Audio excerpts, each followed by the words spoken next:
Right, hello everybody, this is Steve from the Retroman blog and I'm down in the Medway again. Today I am with Graham Day and the Forefathers.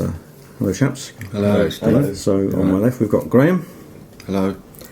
Wolf. Hello. And Allan. Hi there. Right. And we've got all three of you together, which is quite rare actually, isn't it, to get the... Yeah, we don't like being together much. No. We were all together last night though. Not in bed. Yeah, and we're picking up the dark glasses and the sort of... Yeah, that is, I do have to do that, I must say. Yeah, it's all very rock and roll anyway. But thanks for seeing us today, and we thought we'd get you all together to talk about your brand new album, The Good Things, which is the Just first... Good Things. Just Good It Things. hasn't got other on it. Oh, Good Things. We don't know why, we can't remember. And It's cheaper, just a couple of words. typesetting, yeah. Yeah, lecture set. Yeah. You've got back recently as the Forefathers, which is someone I read said it's a tribute to yourself, Graham. It's almost like a sort of tribute to your back catalogue and the three of you going back to the Prisoners. So mainly it's picking out the Prisoners, the Solarflares, and the Prime Movers and the Gaolers. That's it. Picking out songs throughout the whole of the career. And the new album is just it's sort of like a greatest hits, but performed live in the studio. Is Yeah, that we right? did the backing tracks live, yeah. And I sang over it in my bedroom Oh, right, to finish it off. Yeah, and you did it in your bedroom, didn't you? In my cellar. Yeah.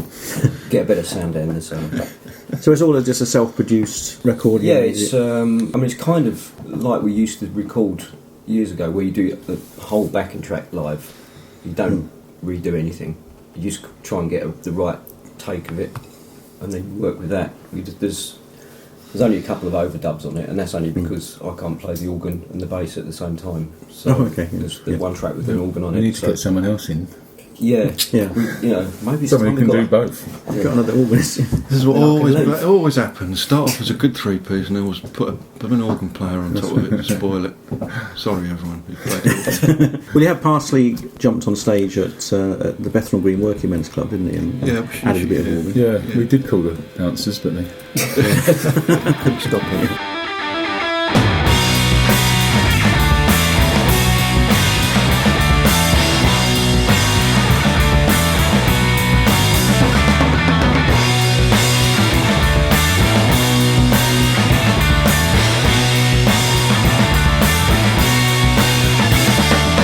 Stormy weather, around my head. Kiss me, baby, come on, kiss me, dead. Pink tornado, like your eyes. Love me, baby, come on, love me, lies.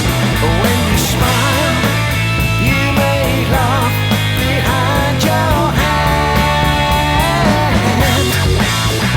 When you hit me, then I'll know just where I stand.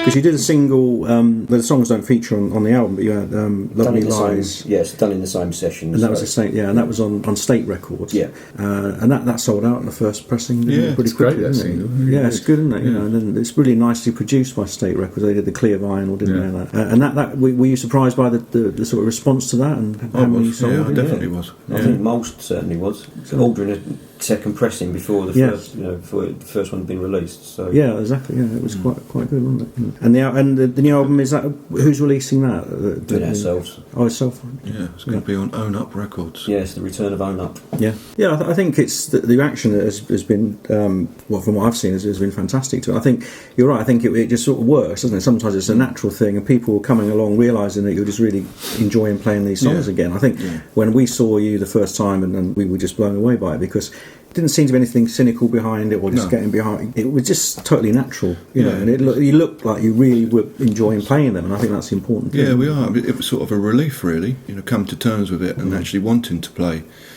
And we did sort of rehearse a couple, and there's a couple there that people would probably always want to hear that are really not that interested in, like Hurricane Yeah. and that, because it's just not very good.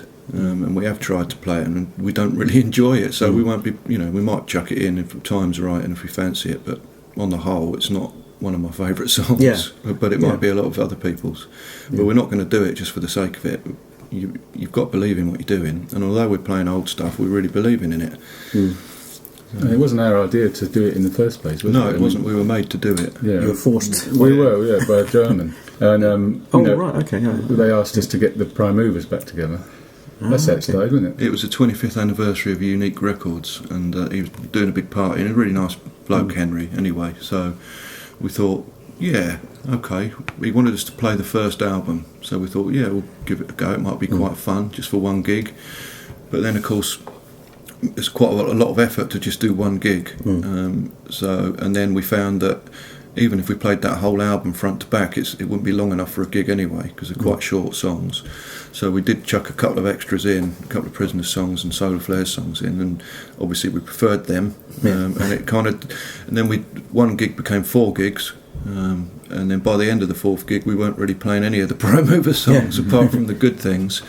They just got dropped really quickly. And then we enjoyed it so much, we thought, yeah, let's carry on doing it. But it'd be stupid to call it the Prime Movers when we're only doing the good things. So that's what we came up with this name. Yeah. And it's only got my name in it just because it's, you know, the songs that I've written in different bands, including the Gaolers, so people know what it is. It just says what it is, doesn't it? Yeah.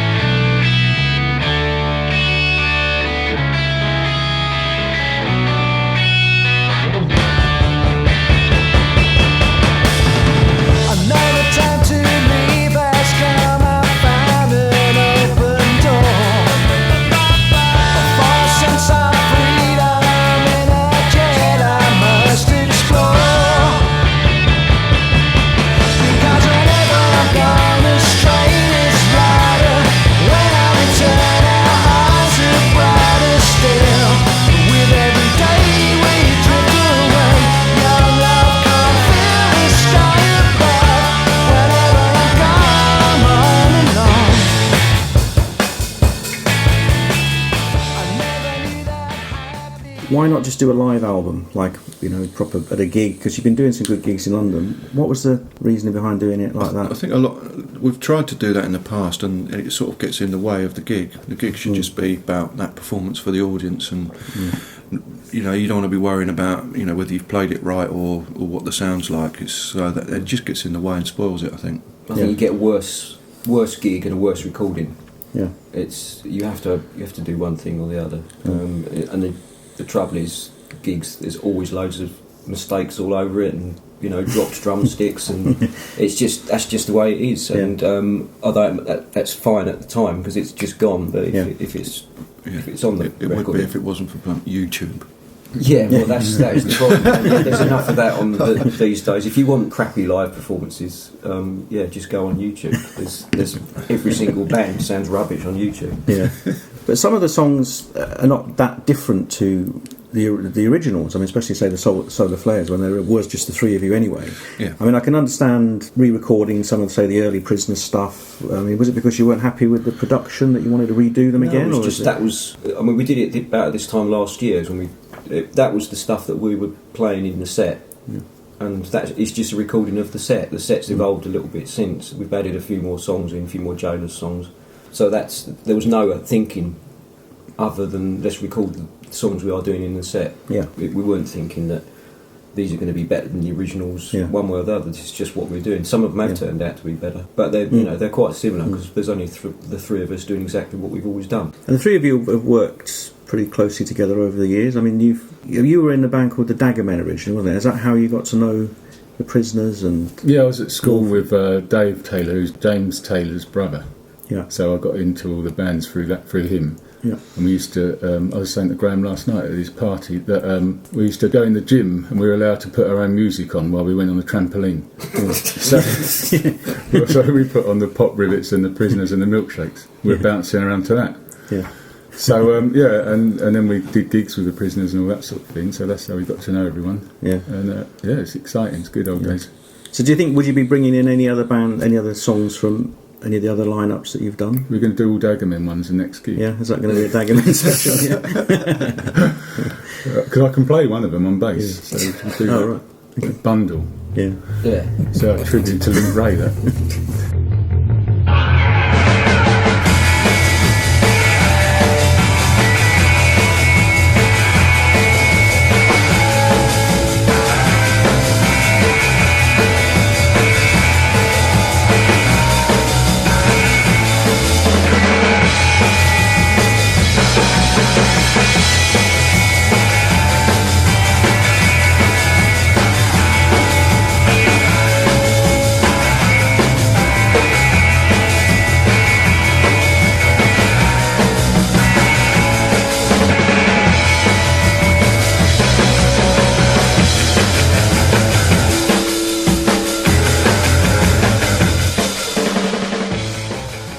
Prisoners were, again, I'm always fascinated by these bands that are trailblazers in a way, but often you find those are the ones that are overlooked, you know, and in the clamour for commercial success, and bands copy things, and whether it's from the punk movement or that period of what you were doing, you know, and it's sort of, is it frustrating? You know, is it something that you just think, oh, you know, we were doing what we wanted to do, or do you feel any sort of, not to say bitterness, but do you get sort of... My biggest regret about the Prisoners is that we never made an album that sounded like the band. I suppose the last Forefathers was the closest, but we were really, it's just a battle against music at that time was nothing like what we were doing, and a lot of the press said that we were crap and we were you know, looking backwards and not modern, and you know, so we were of the wrong time, certainly in terms of sound. What we wanted to sound like just didn't happen. The engineers in the studios didn't understand what we were talking about, assumed that we wanted to sound as modern as possible, and that was the last thing we wanted. So that's my biggest regret, really, that we never... Everyone goes on and on about the Prisoners, and I can look back and certainly listen to that stuff and think, what sort of fuss about, you know, honestly. There's a few good songs in there, and I think we were good live. We were of our time, but it was certainly the wrong time for any chance of any success. But we never were driven for success anyway. Yeah. Well, imagine you get people now always wanting Prisoner stuff. Imagine if you'd had a hit, they'd be asking for that hit non-stop. Yeah. You know that I think is really best thing to never have a hit. Yeah, that's one good thing about it. The fact that we were able to. We're still able to play and do what we want. And there's enough popularity there to enable us to do that, but there's not too much that puts us in some kind of box. We can actually, and that's a really good thing. So I'm really grateful for that. But they were never, like I said, they were never in a box where they weren't easy to categorise. Sometimes that's more difficult in terms of selling yourself. If you don't fit in a particular genre, which I never thought the Prisoners did, although people think they're a mod band. I mean, I never did, because I was listening to mostly sort of punk and 60s stuff at the time, and then I saw you on like a lot of people saw you on the Tube for the first time, and that. I didn't ever think that it was a mod band, and then it was a strange. But now people seem to have that conception that it was sort of a mod thing. Don't see a lot of mods in Star Trek outfits. That's for sure. You should do. It'd be better. It'd be more fun. No, I agree. We played any gigs. Whoever offered us a gig, we played with loads of psychobilly bands, and we had a review for the Taste of Pink album that said yet another psychobilly crap album or whatever. Clearly not even listened to it, just by reputation or whatever.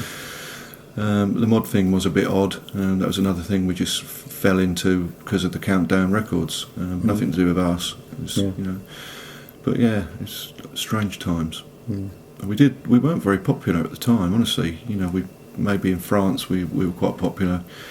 London was always pretty good, but everywhere else we were playing in front of no one most of the time.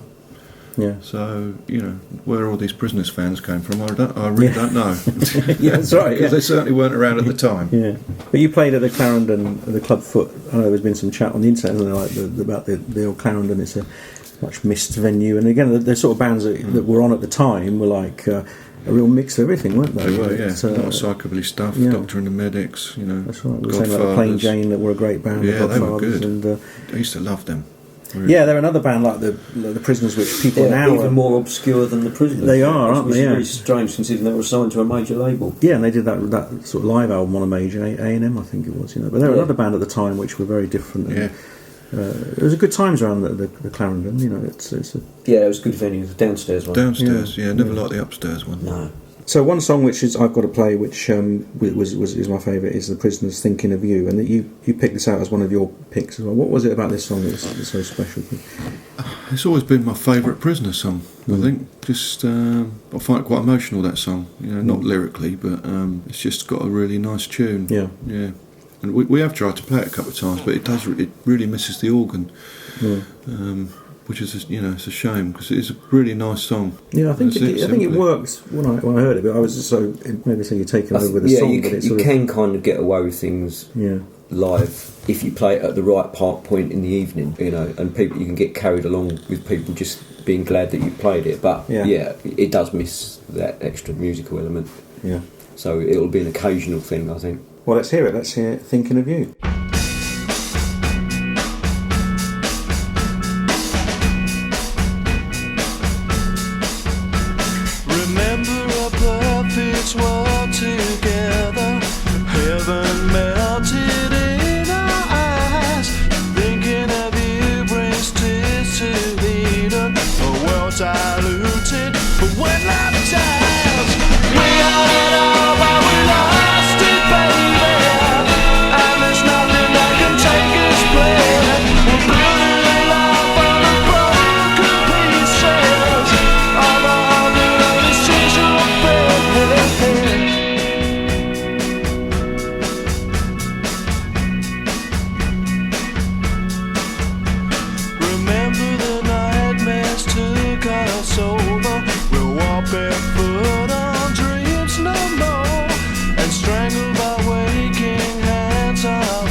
Yeah, so after the Prisoners, you joined James Taylor Quartet, Allan and Wolf, and you were doing that. And I mean, how was that? Because it was really pretty much instrumental stuff, wasn't it? That he was all doing instrumentals. Yeah, it was good. I mean, our time in the band was a good laugh. We did a lot of gigs. I think made some good records. Really basic, sort of punked up Booker T. Really, and I think they were very good. It was exciting from the start, wasn't it? That band. Our first gig was at Shaftesbury Avenue at the Limelight Club. It's called the Limelight, and that was all sort of.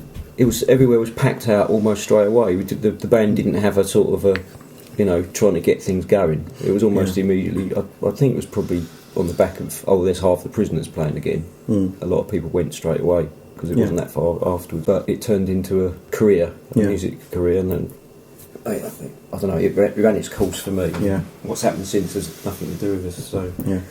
So I remember being quite jealous at the time because I love instrumentals. I always wanted to be in an instrumental band so I don't have to sing. And they were brilliant in Quartet when they first started. Really good.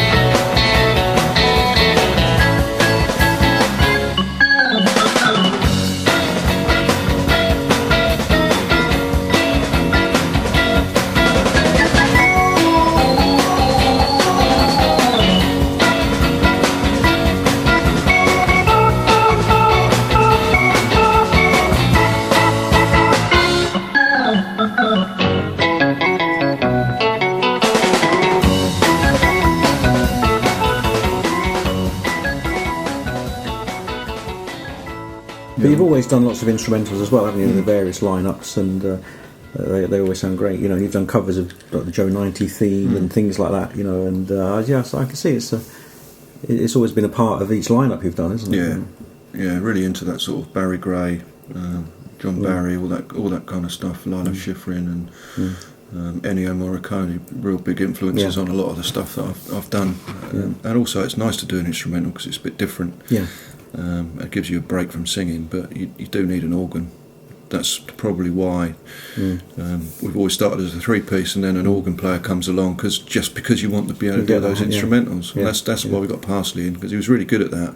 Yeah. And he's of a very similar mind. He loves all that sort of stuff, and he was just perfect for it. Trouble is, you end up with the organ player jumping on for a few instrumentals and jumping back off again, and you think, well, that's a bit carrying around a Hammond and a Leslie just for 10 or 15 minutes. Yeah, so they end up joining the band, and it's always a difficult one because the three-piece sort of sound, that's what we really like, and that's where all the energy comes from and the excitement. And you put an organ on that, and it does smooth the edges over a lot. Yeah, it's great for the instrumentals, and it can be really good in songs as well. But I think to have it all the way through, I always struggle a little bit with that, because it does take the dynamics out of it. It's interesting, the instrumental, isn't it? Because bands up to and in the 60s you'd have hits, you'd have records that were instrumentals, and it doesn't really exist anymore. Doesn't happen now, does it? Really, it's only that style, isn't it? What would you say is your favourite instrumental then from your back catalogue? What would you like? I like Lunar Girl. I think it's my favourite. Yeah, that one. Yeah. Me too. Me too. That's handy because we can. Just how it happens, we can play that one next.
Well, I suppose that could be another idea for a different lineup. Just do a whole gig of instrumentals.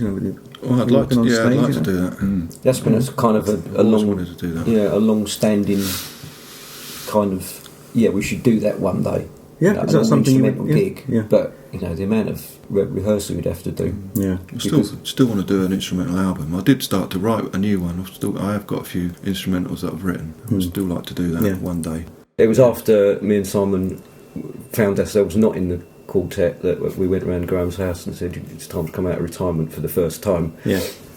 That's how Prime Thought I got away with it. Yeah. Tried several times since. Yeah, we went round there. Graham was in his sort of smoking jacket, and relaxed with a brandy. We made him get his guitar and his cravat. Have to spend his life bouncing about with us. Bastards. The good thing again about you playing all this different selection of songs is, I love the Solarflares personally. I thought they were better than the Prisoners for me in terms of the songwriting and the sound and the production and that. Yeah. So it was nice to hear those songs, but some of my mates were saying, "Oh, I didn't really know the Solarflares," and then they're going to look at that. And for me, I knew. To be honest, I wasn't a big fan of the Prime Movers. The first album was pretty good. No, we don't like it. But again, it made me look back at the first album is really. I'm sorry, I haven't said the first album was the only good album the Prime Movers did, but it was my sort of favourite. Well, I think we said at the time of the Solarflares that the Prime Movers' first album was the first Solarflares album, but just 10 years early. Yeah, because it's the same. It's kind of similar to the first Solarflares album. Yes, because it was just a 3-piece at the time, wasn't it? That was we did that before we'd done a gig. Yeah, that first Movers album. I think we're all the same. I can't listen to any of them albums after the first one. Yeah, if I hear a bit of a song, I have to try to kill myself. induce vomit. So, because you only played the good thing, the track, the good things. I think you only played that at the Bethnal Green. Did you play it at the 100 Club? And that was it. That was the only track from the Prime Movers that you played. And like I said, I was surprised by that because I thought that the idea behind it was coming from this Prime Movers reunion, and but it was the only track, and even that has been. Well, like I said, it was a one-off thing. Because that Unique Records released the first Prime Movers album. He pressed the version of it up, so that's why he asked for the Prime Movers, because he knew the Prisoners wouldn't happen. So, but for whatever reason, that's where we are now. So, the good thing will always hang around because it's just a real good fun song to play. Well, let's hear it. Let's hear Good Things.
So with the Prime Movers, what was it? What were you sort of influenced by at the time? What was because it sort of they seemed more. The guitars got more, the songs got longer. It was not to say prog. People have called them sort of prog rock songs and that, but it was quite different to the sort of. It just got a bit rock. I don't know why. I think it was just the times that there was a lot of rock stuff about, and I think you just for some reason we got slightly influenced by it rather than just sticking to what we were good at.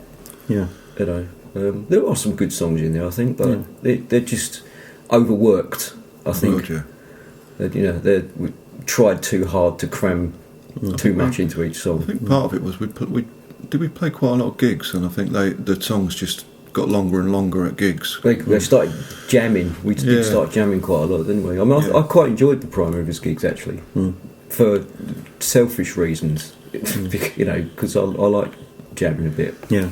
But I don't know. It seems like a strange interlude to me, that band. I asked you to choose a couple of tracks from your back catalogue that you all liked, and Wolf and Graham, you both came up with the Prime Movers' "Alone in This House." Yeah, that's my favourite one.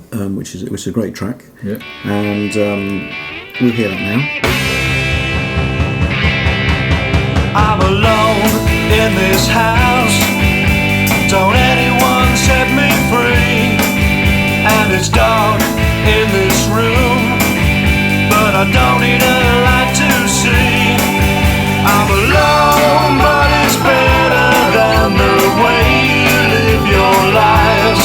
I don't speak, but it's better than to talk with guns and knives. I'm alone in this house, mourning values that you killed. And it's cold sitting here, but not as cold as the blood you've spilled. I'm alone, but it's better than the way you live your lives. I don't speak, but it's better than to talk with guns and knives. If I'm an outcast, it is because I'm sane. If I'm an outcast, it is because I'm sane.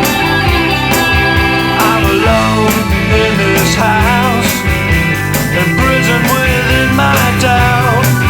And it's not to keep me in, but only to keep you out.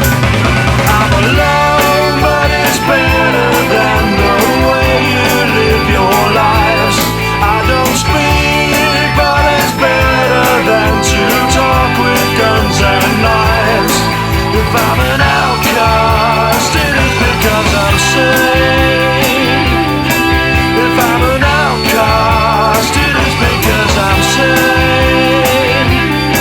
If I'm an outcast, it is because I'm sane. If I'm an outcast, it is because I'm sane.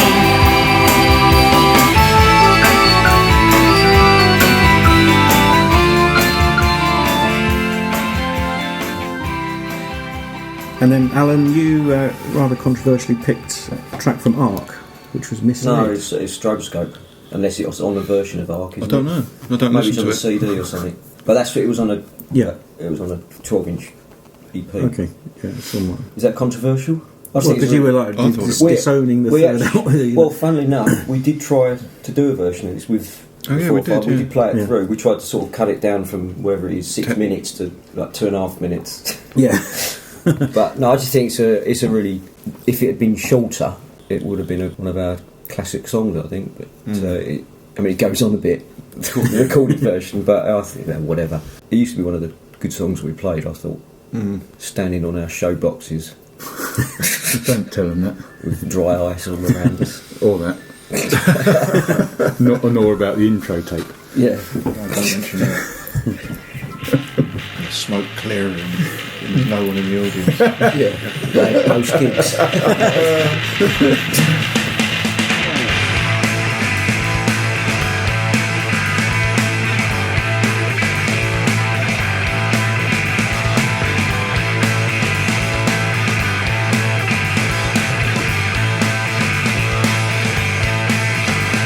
The people who dictate are born with nature.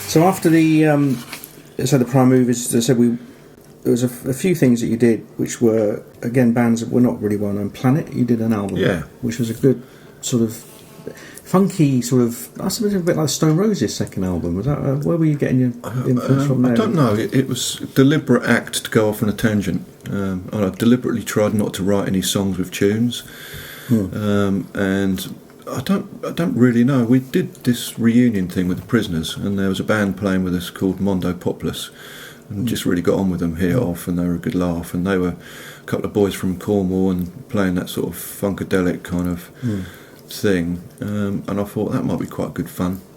So we just did that for a year and a half. It was really good. Played loads of gigs, had a great laugh with it, but it really wasn't me. You know that it was. So I was signed to Acid Jazz. And it was just a really good period, just really interesting, but it had run its course, and I did intend to make a second album with a different lineup, doing essentially what became the first Solarflares album, because I wrote half of that album, and that was going to be the next Planet album, but they didn't pick up the option on the album, which is probably good. So yeah, it was an interesting time, but it was a complete deliberate tangent. Let's see what sort of, I don't know, maybe a bit of a two fingers up at the Prisoners crowd a little bit. Yeah. See what they make of it, and see some horrified faces in the audience turning up, thinking, "What the hell is this?" Jesus. Yeah.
And then Mother Earth, you were a similar sort of jazz funk band, and you were singing with them as well. I don't know how that happened either. I think their singer Matt left, and they had a few songs, and I think the plan was that I was going to join them at one point. So I did I think I did 2 or 3 songs with them in the studio, and it was all right. But again, it wasn't really my cup of tea. Nice blokes. We had a bit of a laugh, but it was right at the end of that period when I'd already decided to go back and do proper music again. Yeah. So it wouldn't have suited me or them really. No, and you were doing Good Child with Glenn Prangnall, which was like almost like an American power pop. I mean, there's one song I listened. It was like Nirvana. It was like, I don't know. It was that band started off as just a party covers band. The 4 of us, me, Simon, Johnny Barker, and Glenn. We never played sober, But at some point, Glenn started writing songs, and John started writing songs again. So in the normal tradition is around here that if you've got some songs, you can actually record them and put them out. Whether actually anyone wants to buy it or not, you don't think about that. Wolf, you have been busy playing with Billy Childish over the years as well. After the Daggermen, you joined up with Billy, and you've been in pretty much most of his lineups only since then. The Buff Medways, starting from the Buffs. I was in at one point. I was in 15 bands. Oh, really? Yeah, 'cause I made a list of them. Yeah. And they hardly ever. Most of them hardly ever played, but it sort of added up to one normal band in the end. But there was Sergeant's Mess, Dodson's Dogs, Dean and the Hammonds. There's a podcast there, and it's a special. Yeah, and I was in the Solarflares and the Buffs at the same time. Yeah. I don't know when that was, the Buffs, but since then, me and Billy have had the same band with different names and the same songs. Same song. Credit him with more than one song. I saw bumped into Graham the other day. I'd come out of the studio with Billy. I was on my own. And Graham goes, "You've been recording that song again." So it was quite funny. But yeah, what have we done? The Buffs, the musicians of the British Empire, and the Chatham Singers, and whatever we're called now. What are we called? Chatham Faults. It's the latest one. Yeah. But also a band with a bloke called Neil Palmer from Brighton. We're doing a band called Spartan Dreggs, which I really like.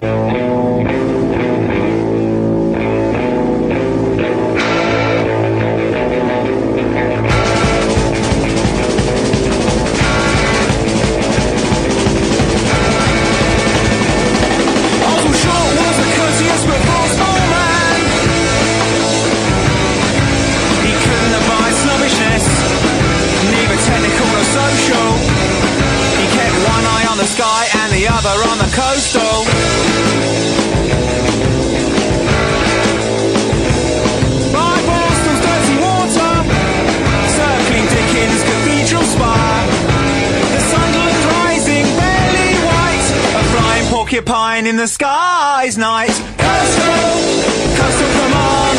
Coastal command. Coastal command. Coastal command.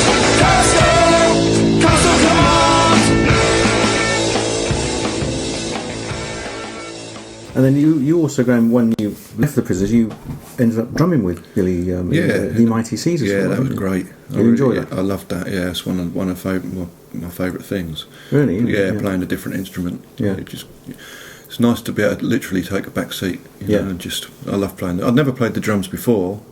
He just asked me to do it because I think Bruce was doing it, and he left because he was in about 28 bands. Still is. Yeah, probably still is. Yeah.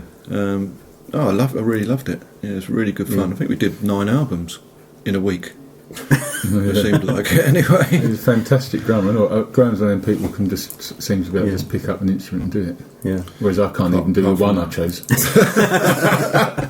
It's a shame, really. Apart from the trumpet and the saxophone. When we spoke to Billy in our last Retrosonic podcast, he was saying about Bruce Brown from guitar onto drums because he was such a good guitarist. He'd never played drums before, and he didn't like the fact that was a good guitarist. He wanted that tension of having someone who couldn't play, making him do like something, you know. Yeah, Billy's very fond of trying to get things to sound as bad as possible, in a good way. But he asked me to play the bass left-handed on a record because there was only 2 notes in the bloody song, but he seemed to think that I was playing those 2 notes too well. Yeah, well, but it is that thing of because Billy's you're obviously into punk rock a lot because I play left-handed in a lot of our stuff. Yeah. Drumming, and it is. You're doing it as well. Yeah, and it is. Are you doing it for us now? It sounds like it. So I'll just carry on with my story. With punk bands, you get the first album's all exciting and really good, and the second one you get away, and then they learn to play, and it's all downhill from there. So it's trying to be like you haven't learned to play properly. Still, yeah. I think it's trying to capture that. Which is really hard if you can play all right. You were in the Head Coast, weren't you? We've all had to suffer it at some point. Yeah, 2 or 3 albums. That was at the beginning of the Prime Movers, but that was during a time when Billy wasn't that popular. It was like one of the times because he's been around for so long that he'd have popular phase. Like Buff Midways was a popular bit. But the beginning of the Head Coast, we did a lot of strange little empty gigs around London where hardly anyone there. And then obviously I left, and then they got progressive. Do you think that says something about you? Yeah. I think it probably does. I think maybe you could leave our band. And then you can make it. I did play in the Milkshakes for a little while as well. Which was good fun. Yeah. Didn't you get the sack from work because you were on tour with the Milkshakes? Yeah. Oh, really? Yeah, went away for a 3-week tour, and then the van broke down. it took about 3 or 4 days to get it fixed before we could come home. Yeah. And in the meantime, I lost my job because I was late back. And I didn't tell them I was on tour. I was on tour anyway.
And then you did a couple of albums with Phase, and then that was then it was the Solarflares, which again you get back to the three of you doing what you know that sort of really great. I said the first couple of albums were fantastic. Was there a gap between the Prime Movers and the Solarflares? I can't remember. Yeah, Prime Movers stopped in '93. The Solarflares was '99, wasn't it? Oh, really? No idea. It was about 5-6 years between them. Yeah. Yeah, I was quite happily retired again. Yeah, he got his smoking jacket back on, brandy out. I've tried a few times. Yeah, that's right. But that, I mean, the Solarflares were great. I mean, there's so many songs we could pick. It's quite a funny band though. I mean, we started off quite popular and it dwindled, didn't it? Got less and less popular as we went on, which was odd. I think it was just the times, really, wasn't it? You know, people that loved the Prisoners didn't know anything about the Solarflares. It was very odd. And one of the tracks that you've chosen, Graham, which is on the new album, is "Can't Get You Out of My Mind," which was a great song. So let's hear that now.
Alan, you picked out from the Solarflares Chatham Town.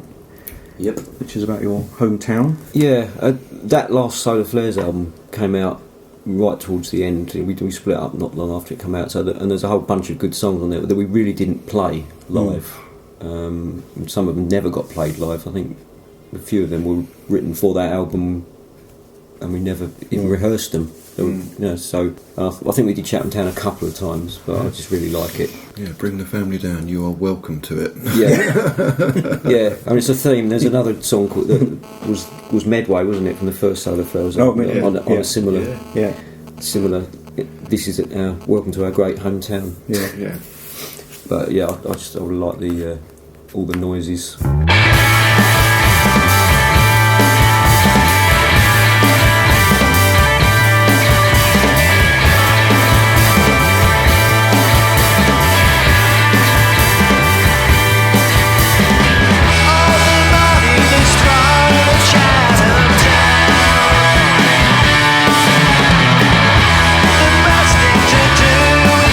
Down.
Yeah, so you're saying the Solarflares were getting less popular as you went along. I know that you did an open letter at the end to a fan site, didn't you? And it was like this explanation that it seemed that the frustration was coming out where you were writing, like we're really working our arse off and not getting anywhere, and it was almost like we're doing everything we can, and we're working, and it's just grinding you down. And was that because you were just doing everything yourself? And I said you had no internet and there was no record company at the time. Was there anything to support you? Yeah, we just done an album with Big Beat. We did 2 albums with Big Beat, and it wasn't. I think there was personal reasons involved for stopping playing as well. I think, but yeah, I think every band has got a shelf life. Yeah, because we were doing gigs. We're going up to London, so you have to go get all your gear, pick all the gear up, travel up to London, do the sound check, do the old gig, all that business. And I think I was going home with 10 or 20 quid in my pocket, something like that. And I was thinking that's quite a lot of work for this. Do you remember? It's come back to 20 quid sometimes. Yeah. That's a lot of work for this, and there's not that many people there. And I think because we didn't play very often, every time we played, it was like starting all over again. You know, in effort-wise, it's really great when you string a few gigs together and by gig 3 or 4 you're doing it with your eyes shut, and it's you just really it's 100% enjoyment rather than work. And the Solarflares always just seemed like work towards the end, and it was just a bit too arduous. Yeah, because I don't remember the Solarflares playing that many gigs. We did quite a lot of stuff abroad, which was all usually a lot better. But even the same, you felt like we've gone abroad for 10 days, but only 3 or 4 of the gigs are only good. Yeah. But the music was great. That's the thing that kept it going as long as it did. Yeah, I mean they are great records, aren't they? And the Prisoners' name and the reputation and that, and everyone was saying that one of those most missed bands, and so it didn't really follow on with the Solarflares. You didn't really seem to take that audience with you. No, we didn't. Well, initially a little bit, but it was strange because the Dirty Water the club in London was really successful at that time. All the sort of bands were coming over, like the White Stripes and people like that, and so there was definitely an audience for it. But it was never quite as much as you'd think when we did actually play. Yeah. But now we're getting to hear the songs again, which is great. Yeah, really good. It's good to play them in front of people. Yeah. And I mean, Laughing Sons was a good record. It was a really. It's kind of under. But I've not really played it that much. I think because we'd stopped being a band. When I do listen to it, I think, oh yeah, that's us, because we never played it often. So I like stumbling across tracks that you've recorded and forgotten about. Yeah, and there's a few of them. There's some on the second Solarflares album that I forgot. I heard The Mountain the other day. Oh, that is a great track. Yeah, that's rings a bell. Yeah, that's really good. I was hoping you would, and I was going to say if I have a contract if we do a gig, you have to play that.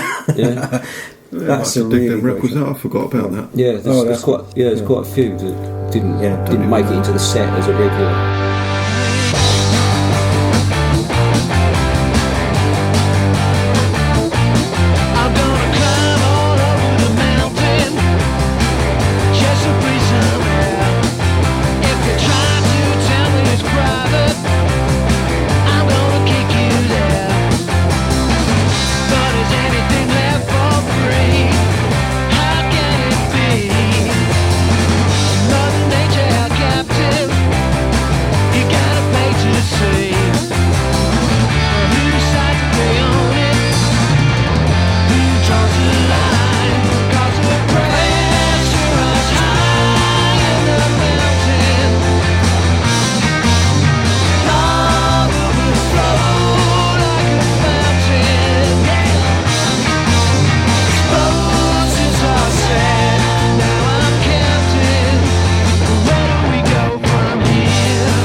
And just before the Solarflares, you'd done a Prisoners reunion. And was it right that some of the Solarflare songs were left over from the Prisoners There was reunion? a couple we used, yeah. Because you released... Yes, when you that's did, right, yeah, when you had the comeback, you did a single, didn't you, suddenly as well? Yeah, that's it, yeah. And we were going to do an album. Yeah.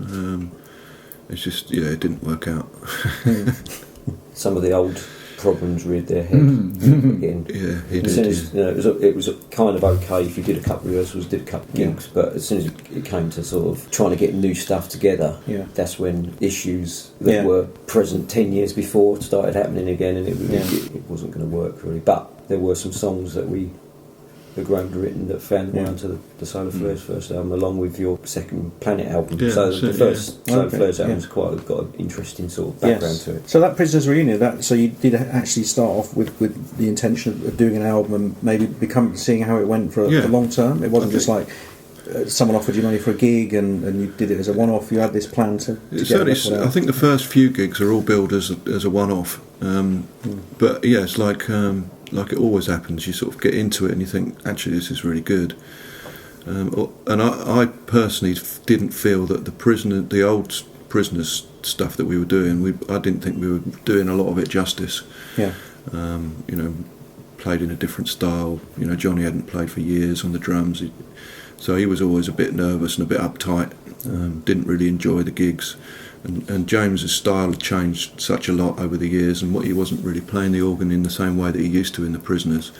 And I sort of felt that the songs weren't quite right, So, but I was quite interested in doing some new stuff. Yeah, yeah. And I thought we all were, and of course those gigs were quite popular, quite packed out a lot of the time. And I think we could have done something with it, but as Allan said, it wasn't to be for personal reasons. Yeah.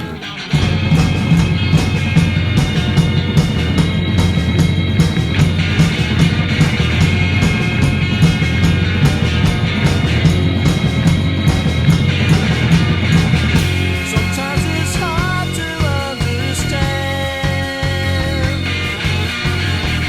why people bother with their land. And the sky is turning black, and the house is a derelict shack. There will be no turning back to pretend.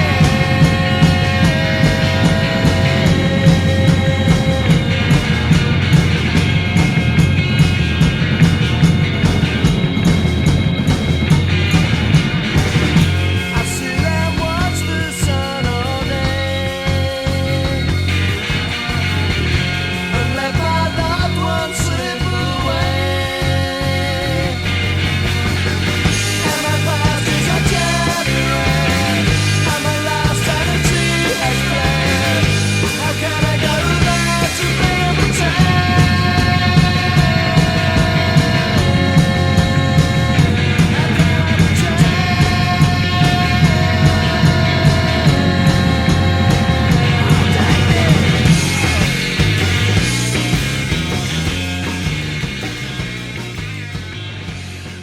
So talking about the Jailers, Graham, and the decision to get back together and do the Forefathers, the old songs. I mean, with the Jailers, a lot of people reckon they're some of your best songs that you've done. What, did you just run out of songs, or what made you think about doing the Forefathers? Because I know at the time, often you've been quoted in the past as saying you didn't like the nostalgia aspect of people going on about the Prisoners when you've got this new material. And I think with the Jailers, you were writing some really great new material. So what was it that made you change your mind a little bit about looking back at the old material and the old songs? The fact of not being in a current band, writing exactly that, not writing any new material. And I think that's what's really good about this band. It really gives us the freedom to be able to do exactly what we want. Because you're right, I've always really begrudged, wrongly perhaps, and perhaps selfishly, but people do want to hear the old stuff, and when you're playing new stuff, that's the last thing you want to do, really. Yes. You might chuck the odd one in now and again, but people shout for Prisoner songs when you're trying to, just got a new album out. I think it's a bit disrespectful sometimes. It probably isn't, of course, but that's just the way I used to take it. So I think that's what's really great about this band, is being able to have that freedom to think, do you know what, you're shouting for Melanie, well, we'll play it then, we quite fancy it. Yeah. And it's been quite liberating for me, I think. Yeah, that's good. I think there's a lot of the bands that I deal with, the musicians, they do have that feeling of if they've got something new, that's what they're into. And there is that problem sometimes with the audience expecting the old stuff, and it's very difficult to get the balance right, isn't it? You know, I mean, you have the obvious example would be Paul Weller, where he wouldn't play a jam song for years, and then people wanted to hear the jam song. So I think he's now come to that realisation. I think you have to eventually get the balance. You know. Yeah, I think as you stop being whatever a current artist is. I thought you were going to say something else. There. I wonder what I can edit that. Just make it sound like it. Yeah. when are you going to stop being a current? You know, when everyone is, they are the big artists of the time, or you want to be moving on all the time. Yeah. But once you're a heritage act or whatever, the National Trust. Yeah, you have to sort of, you thought, well, we'll play everything that people want as long as we can keep ourselves interested, and as long as we can deliver it properly. So that's why we. That's a good point. Yeah. Yeah, that's why we mix the setup. So some people might turn up wanting to hear a load of Prisoner songs, but they might not actually get loads. They might get a couple. But that's the way of us keeping doing it. Because if we had this is our greatest hits set and we did that every gig, we wouldn't last 6 months. We'd do about 3 gigs to say we've had enough. So like this, we play occasionally and we play a different set every time. So there's no reason to stop until we're actually not as good as we want to be.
How did you sort of choose the songs? I mean, you've got, it's almost like a sort of greatest hits, really, isn't it? You picked out some, maybe not the obvious choices in a way. I mean, I said there's nothing from the first 2 Prisoners albums, but then I know you've got a lot to choose from.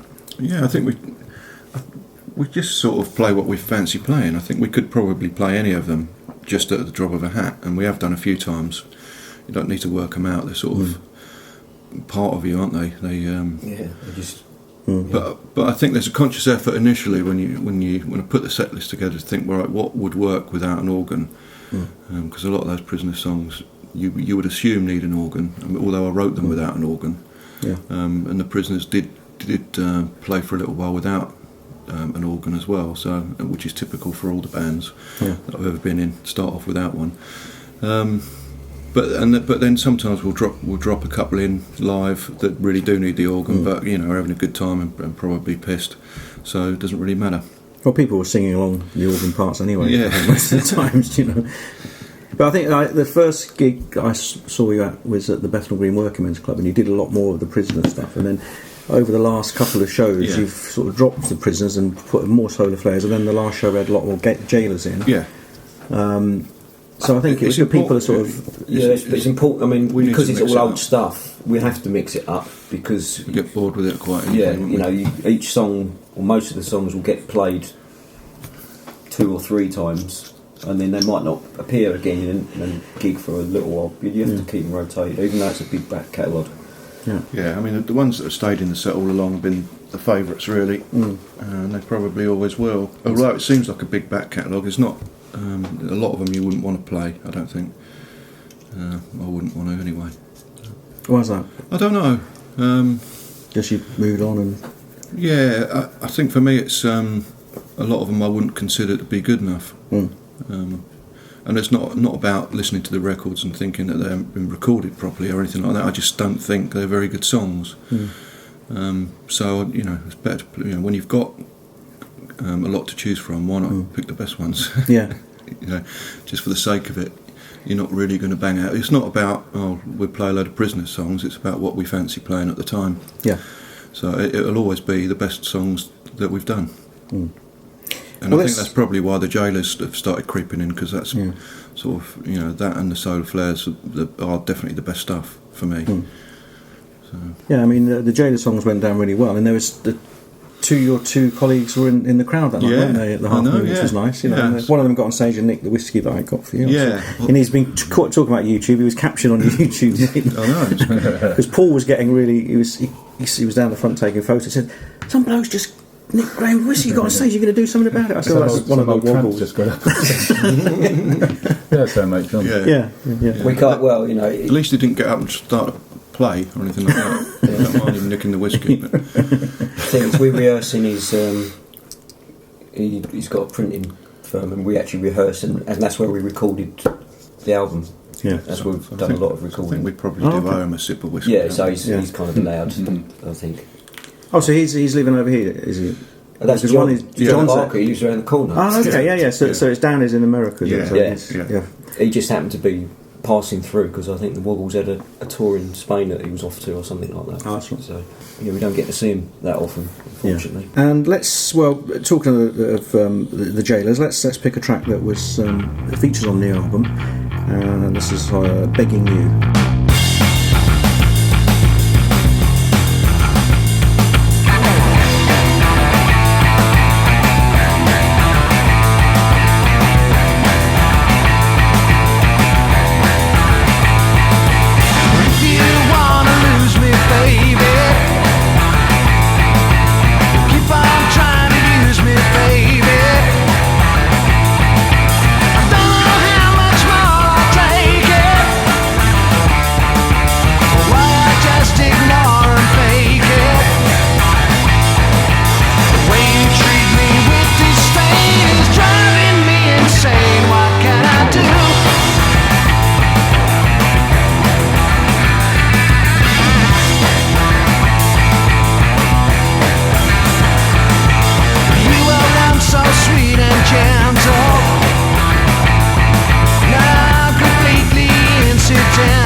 I think with the Gaolers, I mean, the lyrics on the two albums are great, because you are looking at not like a midlife crisis or something, but you're looking at that midlife, looking back. I mean, they're great. They're great lyrics. I think I really like them lyrics. Yeah, I hate writing lyrics normally. It's normally the last thing I do. I'd often, we've even played gigs where I haven't written the words yet, and I just make it up. With new songs, and it's a real chore. Thinking you have to do something meaningful or whatever, but when it came to do the Gaoler stuff, I thought, no, I'm going to have a real laugh with this, and then it's just all funny stories. So I felt really comfortable about that.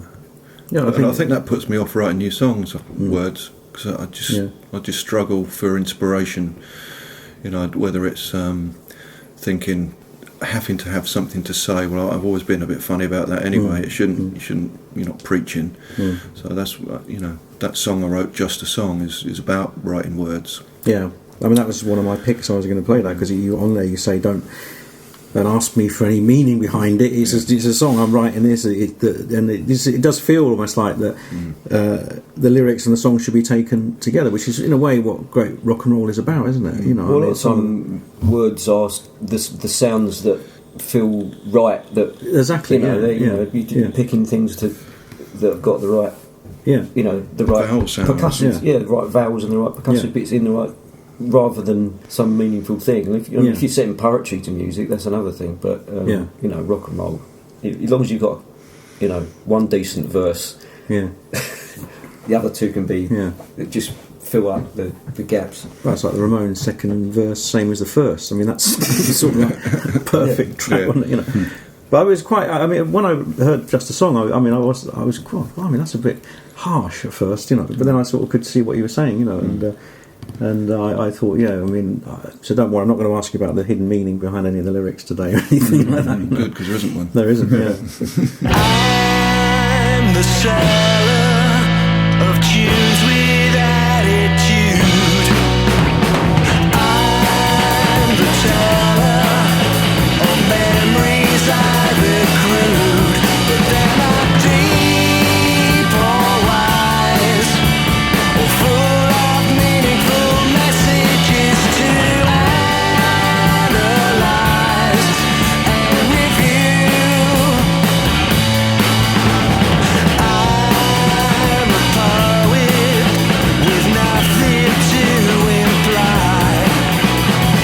I don't show it, but really I'm quite shy, and I might play guitar, but don't ask me to play something that you know, 'cause I never do. Don't judge me, begrudge me, it's just a song. Don't slate me, berate me, it's just a song. Don't confuse me with someone righting wrongs. Please excuse me, I just love writing songs, but they're not deep or wise or full of meaningful messages to analyze and review. Don't judge me, begrudge me, it's just a song. Don't slate me, berate me, it's just a song.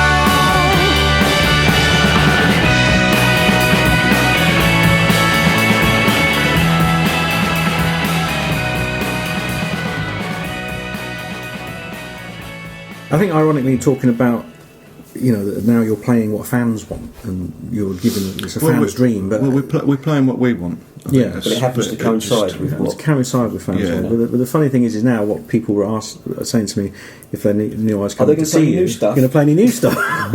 So now the Really biggest weird, question isn't it? is like, when are they writing new material? The number one question, I said to some people, I'm going to go down. You know, What would be the point? They still want the old stuff, wouldn't they? well, that's right. You know, so it's, They just want to get me angry again. Never bloody happy.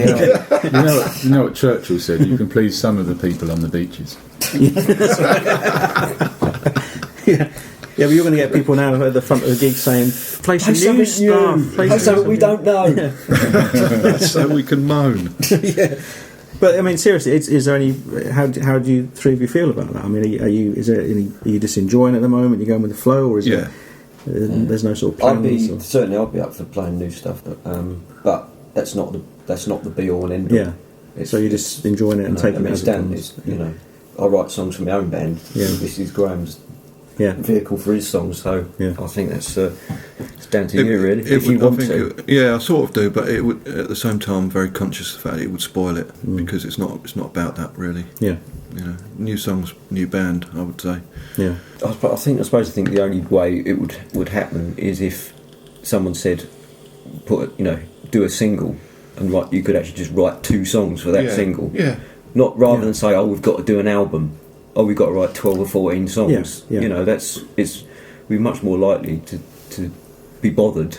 Yes. If there's only you and if you do a couple of them. I've got a few new songs, but it kind of changes the dynamic. Where would it Yeah. fit? You know, I don't know. This is about celebrating the past in a way and do it. You know, just having a laugh with it. Yeah. I think to do new stuff wouldn't fit. It's quite a fragile little band in a way, this one, because we could all, either one of us at any point say just bored with it, or we've had enough, couldn't we? Yeah. It's sort of like, but luckily it keeps rolling along. Yeah, it's quite refreshing, isn't it? And to have that. And we had a great night at the Half Moon back in June, which was with Galileo 7, which is your current band. You opened up, you did a double shift. Yeah. And you've just released a great record, False Memory Lane.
And that was a really good night, because I think that seemed to strike a chord with people, because I've never had mail or messages after a gig, saying how much people enjoyed it, and it was really nice. It's quite moving, That night sort of sums up what we're trying to do, really. Just that kind of small venue with friends, packed audience, everyone enjoying it, having a great laugh. That's a perfect evening for me.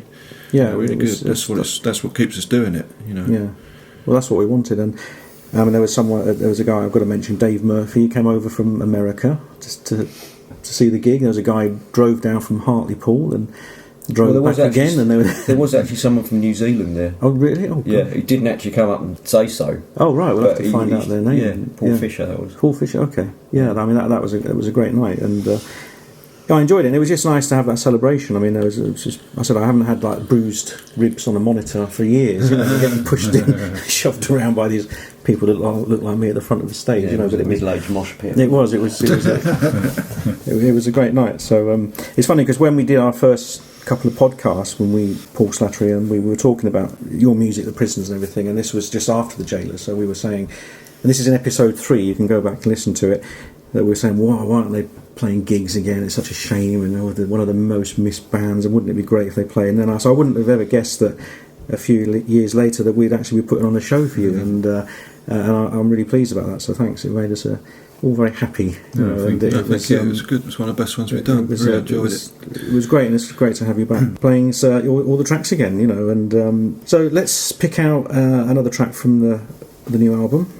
Let's go for I Am the Fisherman, which was a great track, and that went down really well on the night. That was the last song you played, and you dedicated that to Dave Murphy from Arizona, and this is one of your favourites as well, isn't it? I know you like this one. Yeah, I do like that one. It's come out really well on the album. Yeah, well, let's hear it. I am the fisherman, I catch all I can. Little fish beware of me, 'cause I go with the sea. Sometimes I move to shore, my lonely eyes get sore. The land is safe and warm, ride with me baby when we hit a storm. I am the fisherman, and I catch all I can.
So the new album, Good Things, it's going to be ready for the next show you're playing in London, which is at the 229, the venue, at Great Portland Street on the 31st of October. It's a gig, and the album will be available to buy for the very first time at their gig, and it won't be on sale anywhere for about a week afterwards. We want people to come to that gig to buy the record. Yeah, they don't have to stay for the gig. They can just go home when they bought the record. Yeah. In fact, if they want to just get at the door, I think it makes it the whole thing a bit more interesting when there's a big bundle at the back afterwards. Definitely. Yeah, that'd be good. And that's the vinyl. Is it being released on vinyl? It's on vinyl, and it will also have the album on CD with it. Yeah. So we're trying, and it's download code as well. We're trying to keep everyone happy. And the front cover's got some pictures of my colleague Paul Slattery, who can't be here today, unfortunately, but he sends his regards, and he's got some nice photos on the cover of that, which is good. He does take a mean photo, that boy. He really does. He should make a living out of it. Yeah, they should, shouldn't he? Yeah. Thought of that. But he did pictures of the prisoners, didn't he, back in the early days? I've got some of that on the blog. He worked mainly with Billy Childish over the years, and he did some early ones of the prisoners. I think he said he saw us a lot, and I've seen some of his posts. Hope and Anchor ones. That's right. Yeah, in about 83. Yeah. So you can have a look at the blog and check out some of his old pictures. Thanks, Steve. Right, well, thanks very much. Wolf had to leave us to go up to some award ceremony. To go and be sick. To be the. I hope he's not going to do that at the award ceremony. Lightweight. Yeah. And thanks to Wolf for earlier, and thank you very much, Allan. My pleasure. And thank you, Graham. It's great to see you, and thanks very much indeed. And we look forward to the gig on the 31st of October. Yeah. Thanks for coming down, Steve. No problem, you're very welcome. And don't forget to check out www.retromanblog.com for more links on all the bands, where you can get tickets for the gig on the 31st, and obviously we'll keep you updated on the release of the new album. And thanks very much indeed.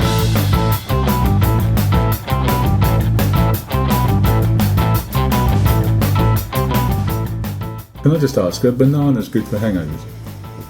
Yes. They are. Depends what you do with them. Can I have one? No. Do you want some water? No, just bananas. Sorry, Steve. No problem, mate. It's serious business.